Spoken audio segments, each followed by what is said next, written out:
10 a.m. by the studio clock. You're watching Rajya Sabha TV. I'm Tina Jha with the breakfast news. Let's go straight to the headlines this morning. Groundbreaking ceremony of the ambitious Tapi pipeline in ancient Turkmenistan city of Mari. Project aims to connect energy-rich Central Asia with South Asia by 2019. President Pranab Mukherjee says debate and not disruptions should be the way ahead in Parliament. This as Finance Minister is set to meet Congress leaders over the GST bill today. Nepal Prime Minister says his great dream of developing his country has been obstructed by the blockade at the border and the recent earthquake. India maintains it has nothing to do with the situation. At least 23 people killed and over 70 injured in a blast at a cloth market in northwest Pakistan. Sectarian outfit claims responsibility, warns of more attacks if people are sent to take part in the Syrian war. And in a historic step, Saudi Arabia elects its first female local councillors. At least 4 women have been elected in the recently concluded municipal council elections. Well, the groundbreaking Tapi gas pipeline project was inaugurated in Turkmenistan on Sunday. Vice President Mohammad Hamid Ansari, Pakistani Prime Minister Nawaz Sharif and presidents of Afghanistan and Turkmenistan together launched the project in the ancient city of Mari in Turkmenistan. The $7.6 billion pipeline project aims to connect the energy-rich Central Asia with the energy-starved South Asia by December 2019. The transnational gas pipeline connecting Turkmenistan, Afghanistan, Pakistan and India was officially kick-started on Sunday. Vice President Mohammad Hamid Ansari, joined by Pakistani Prime Minister Nawaz Sharif, Afghan President Ashraf Ghani and Turkmenistan President Gurbanguly Berdimuhamedov pushed a button to start the welding process of pipes.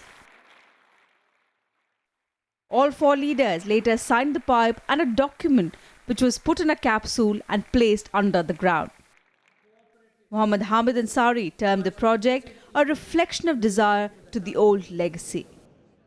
This is indeed a momentous occasion. Tapi is much more than a gas pipeline project for our countries. It is a reflection of the common desire of the 4 member countries to reconnect themselves. Even as we celebrate the progress we have made on Tapi so far, we must be aware of the challenges that lie ahead. We must work together with resolve to ensure that negative forces inimical to the success of the project are addressed in an appropriate manner. Pak PM Nawaz Sharif said the Tapi project will prove to be a trailblazer and open doors for similar such projects to connect Central Asia with South Asia. This flagship project will usher in a new era and transform the lives of the millions of our people, making Tapi a symbol of shared prosperity and socio-economic development. Regional connectivity is a subject close to my heart. It is through projects such as Tapi that we can join hands in pursuing our common goal of strengthening peace and prosperity in our region. Afghan President Ashraf Ghani described it as a historic event, saying it overcomes the history of doubt and skepticism in the region.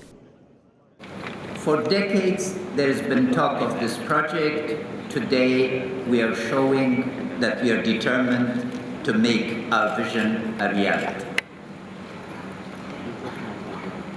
Second, it's historic because it shows that Turkmenistan, Afghanistan, Pakistan, and India will be renewing ties that bound us together for several millennia, but due to the advent of the Soviet Union, were ruptured.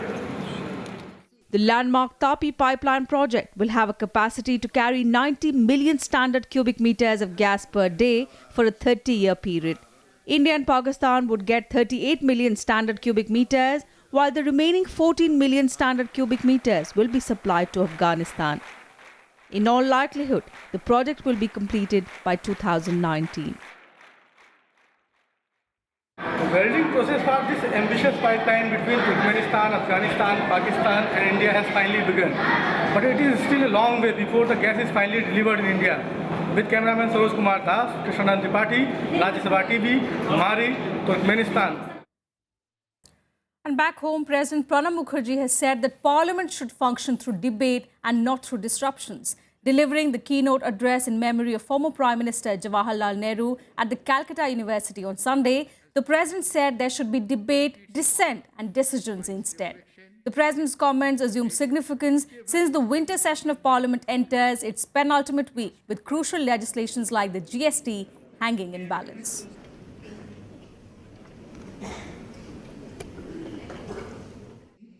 And Finance Minister Arun Jaitley will be holding talks with the Congress leaders today over the GST bill. Jaitley said this during an event hosted by Hindi news channel Aaj Tak. Daily disruptions have been a norm in Parliament, especially the Rajya Sabha, where no business was transacted last week. The Congress protested last week since Congress President Sonia Gandhi and Vice President Rahul Gandhi were asked to appear in court in the National Herald case. The party has, however, been maintaining that the protests have nothing to do with the case. Congress leaders say they are awaiting a revised formulation from the government.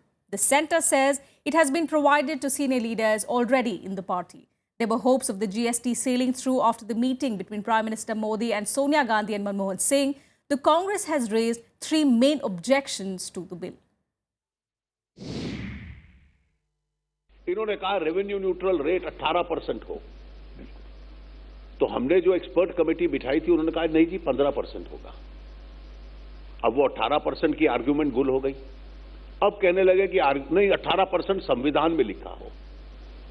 कभी tariffs संविधान में लिखे जाते हैं क्या? सरकार के नाते हम लोग प्रयास करते रहेंगे सबको साथ लेने का, लेकिन जिनको साथ लेना है थोड़ा नजरिया वो भी बदले। The question which we would like to ask the Bharatiya Janata Party, specifically the Finance Minister, was GST not a priority between 2004 and 2014? That it has suddenly become a priority in 2015? The same Bharatiya Janata Party which held the GST to ransom for all these years because of their political predilections is suddenly doing a U-turn, a somersault, a flip-flop and trying to proclaim that the goods and services tax has become the most important thing for the economy of this country. This is humbug, chicanery and, for the lack of a better word, is hypocrisy and double standards. On behalf of left parties, we have given a dissent note in which we have underlined the need to maintain the proper center-state relations, federal structure of our governance as far as tax system is concerned. No state should be affected. The powers of the state governments should not be undermined. At the same time, the GST Council, there is larger weightage for central government. That imbalance should be corrected. We have given, and it is for the government to come before the Rajya Sabha. Then, as left, we will consider that bill. And External Affairs Minister Sushma Swaraj will make a statement in both houses of Parliament today on her two-day visit to Pakistan and the recent developments relating to bilateral ties. Sushma tweeted about this, saying that the statements will be made at 11 a.m. in the Rajya Sabha and at 2 p.m. in the Lok Sabha.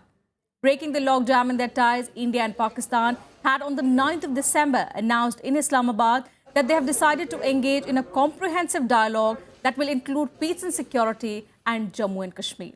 Capping a series of positive developments since Prime Minister Narendra Modi and his Pakistani counterpart Nawaz Sharif met in Paris about a fortnight ago, it was announced that the foreign secretaries will meet to decide the modalities and schedule of the dialogue. The two sides came out with a joint statement, which happened after Swaraj met Sharif and later his advisor on foreign affairs, Sartaj Aziz, there on the concluding day of a two-day visit. Meanwhile, the Aam Aadmi Party has given a notice in Parliament over the Railway Ministry's demolition drive in West Delhi. The issue has snowballed into a huge controversy after a 6-month child's death. While the Delhi government says the child died as a result of the demolition drive, the railway says the death occurred 2 hours before the drive began. The Delhi government is alleging that no proper arrangements were made for relocating the slum dwellers at Shakur Basti before the drive had begun. The railway said that the action was taken after several notices were given to encroachers. The railways removed about 1,200 slum dwellers and about 15 shops at Shakurbasti station after giving third notice to vacate before the 12th of December this year. The Congress Vice President Rahul Gandhi will also be visiting Shakurbasti later today.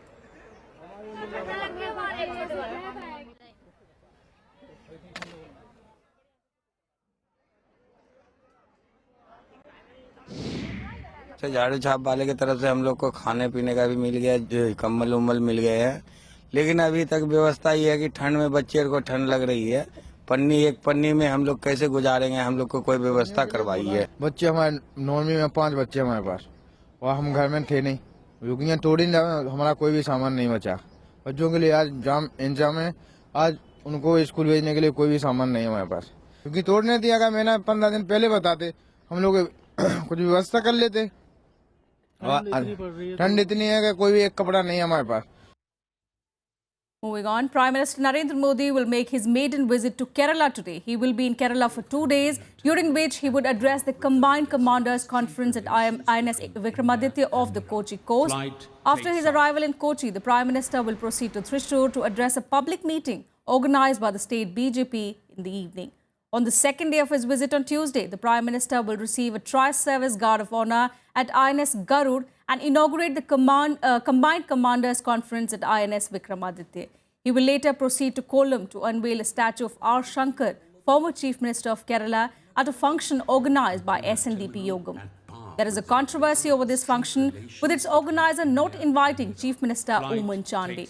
While the Congress says it is an insult, the SNDP says it's not an official function. The Congress is likely to raise the issue in Parliament. The Prime Minister will also be meeting the Chief Minister and his cabinet colleagues at the airport before departing for Delhi.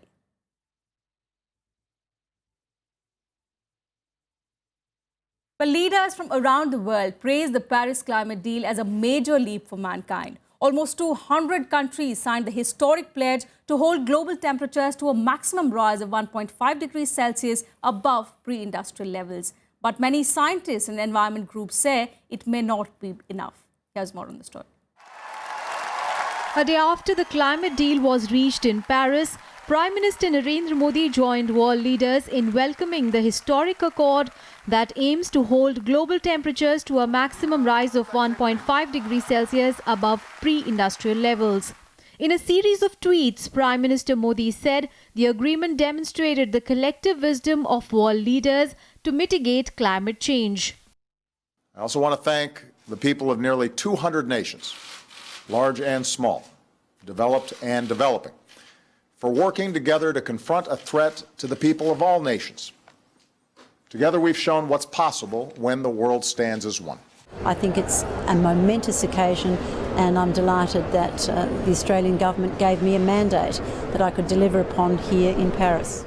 When historians look back on this day, very historic day, they will say that global cooperation to secure a future safe from climate change took a dramatic U-turn here in Paris.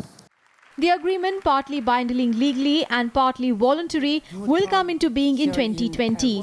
The measures agreed upon include achieving a balance between sources and sinks of greenhouse gases, keeping global temperature increase below 2 degrees Celsius and pursuing efforts to limit it to 1.5 degrees Celsius, reviewing progress every 5 years, committing $100 billion in a year in climate finance for developing countries. Scientists and activists, however, cautioned that the measures did not go far enough. The agreement does not put us on the path to prevent temperature rise below 2 degrees, and the actions of developed countries are far below their historical responsibilities and fair share. We have, in the spirit of compromise, agreed on a number of phrases, and the agreement is here. Even if all the initial targets set in Paris are met, we'll only be part of the way there when it comes to reducing carbon from the atmosphere. So we cannot be complacent because of today's agreement. The problem's not solved because of this accord. Experts say the deal will not on its own solve global warming. Rather, it will cut greenhouse gas emission by about half, as is necessary to put off an increase in atmospheric temperature of 2 degrees Celsius. And if we wait till 2020, it will be too late. However, the deal is definitely the best start to avert the most devastating effects of a warming planet. Bureau Report, Rajya Sabha TV. Time for a very short break here. All the international news on the other side. Do stay with us.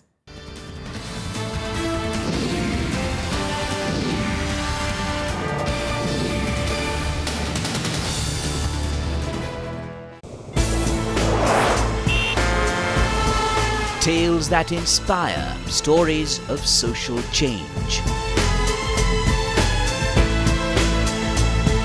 A salute to diversity, promoting public discourse. Events that motivate, inspiring the innovative spirit. Watch Rajya Sabha television documentaries every Friday at 10:30 p.m, Saturday 12:30 p.m, and Sunday at 1 p.m.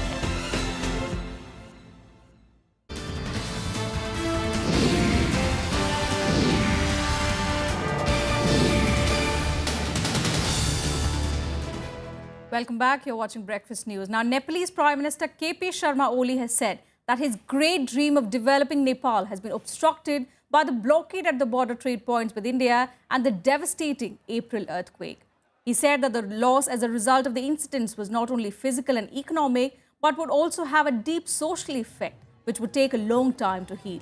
Last month, Oli had said that the blockade of key border points with India is more inhuman than a war. After the devastating earthquake that claimed nearly 9,000 lives, Nepal has been trying to pick up the pieces. Blockade has meant that essential items are in short supply and business has been affected. While Nepal has blamed India for the blockade, New Delhi has said it has nothing to do with the protest by the Madhesis over the new constitution. Meanwhile, a bomb blast rocked Pakistan, killing at least 23 people in the town of Parchinar in northwest Pakistan's Kurram tribal area. More than 70 people were hurt in the blast. Sectarian outfit Lashkar-e-Jhangvi al-Alami has claimed responsibility for the attack. In a statement, the group warned of more attacks if the people in Parchinar did not stop sending people to take part in the Syrian war. Kurram has a history of sectarian violence, and agreements to calm tensions between the communities have not been implemented. Several Taliban-affiliated groups are also active in the region that could have either caused the attack.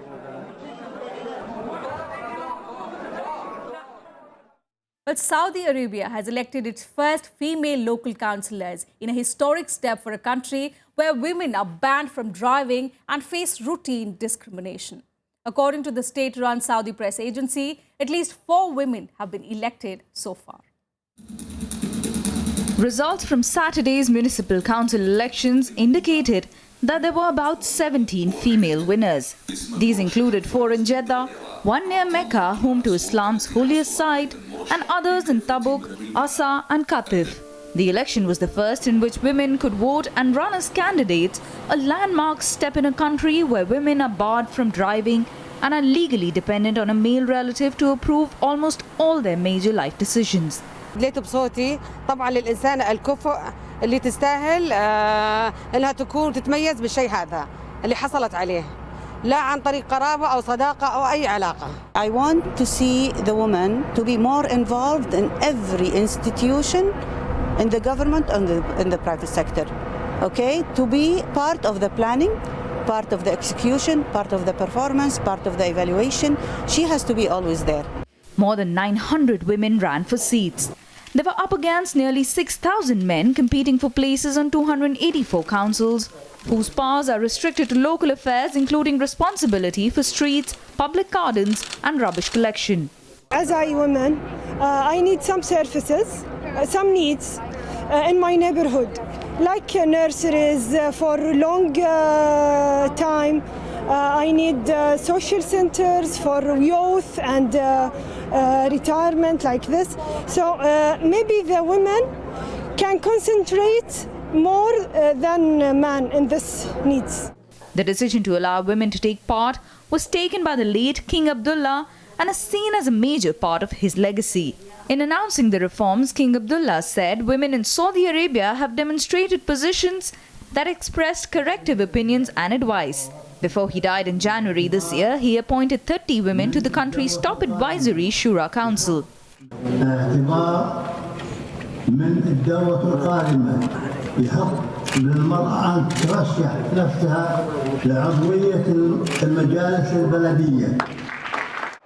For all the excitement, Saudi women are still banned from driving and are required to cover themselves in public. They are subject to other routine restrictions, including the permission of a male guardian to leave the country. Bureau Report, Rajya Sabha TV.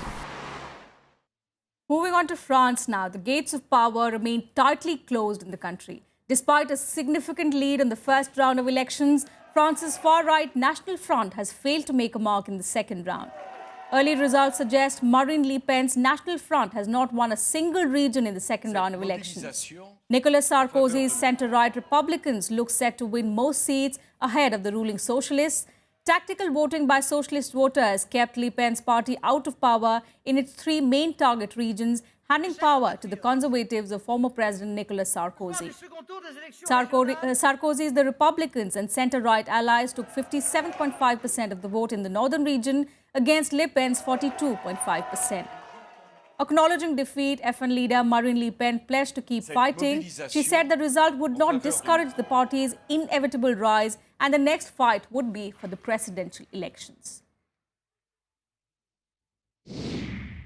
Cette mobilisation en faveur de nos candidats du second tour ne doit cependant sous aucun prétexte faire oublier les avertissements qui ont été adressés à tous les responsables politiques, nous compris, lors du premier tour de ces élections régionales. Le Front National sera désormais la première force d'opposition dans la plupart des conseils régionaux de France. Une opposition constructive, mais aussi exigeante, parce que non connivente. The 14th Shanghai Cooperation Organization Prime Minister's meeting will start from today in China and is widely expected to mull ways of expanding industrial capacity cooperation within the bloc.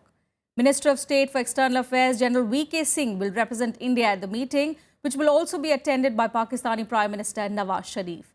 The meeting from the 14th of December to 15th will bring together heads of government of the ex-SCO member countries of China, Russia, Kazakhstan, Kyrgyzstan, Tajikistan and Uzbekistan, and of the observer countries of Afghanistan, Belarus, India, Iran, Mongolia and Pakistan. Participants at the meeting are expected to discuss SCO cooperation in trade, investment, finance, transportation and culture. On the other hand, Northern Army Commander Lieutenant General D.S. Hooda will also set off on a 6-day visit to China from today as a head of the 8-member high-level military delegation. Major issues on the table during his meeting with PLA Chief General Fang Fenghui and other senior commanders of the Chinese Army will be the long-pending boundary dispute along the line of actual control in Ladakh and setting up of a hotline between the Northern Army and Northern Army Command and the People's Liberation Army headquarters.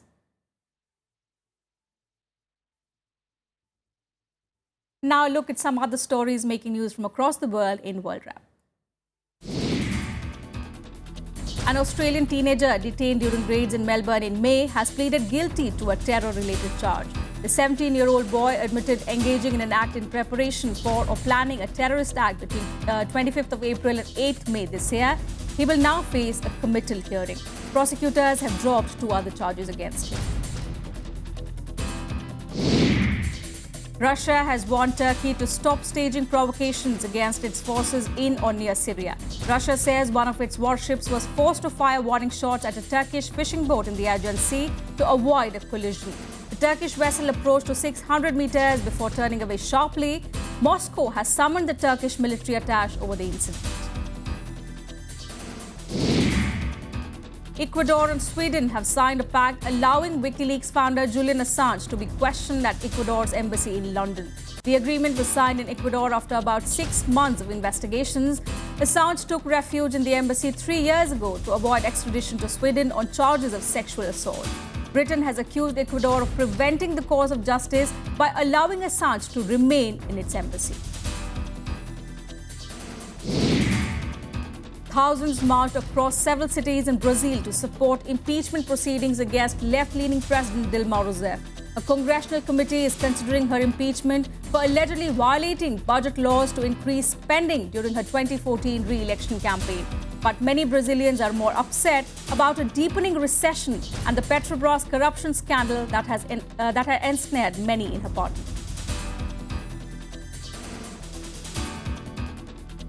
That's it from us in this bulletin. We head into a very short break, after which my colleague Preeti will come back with Rajya Sabha Samachar. Thanks for watching.